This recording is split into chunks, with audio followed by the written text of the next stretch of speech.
ঢাকায় বিশেষ অভিযানে 7 জন গ্রেপ্তার।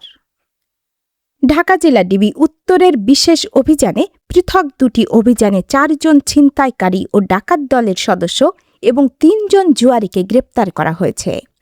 আশুলিয়ার বগাবাড়ি এলাকায় অভিযান চালিয়ে ডাকাত দলের 4 সদস্যকে আটক করা হয়।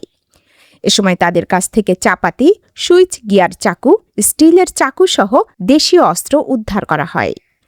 অন্যদিকে সাভারের কাতলাপুর এলাকায় অভিযান চালিয়ে 3 জুয়ারিকে আটক করে পুলিশ। জব্দ করা হয় তাস, নগদ 5,300 টাকা ও জুয়া খেলার সরঞ্জাম। পুলিশ জানায়, গ্রেপ্তারকৃতদের বিরুদ্ধে একাধিক মামলা রয়েছে। তাদেরকে আদালতে পাঠানো হয়েছে। অপরাধ দমনে ঢাকা জেলা পুলিশের এই অভিযান অব্যাহত থাকবে।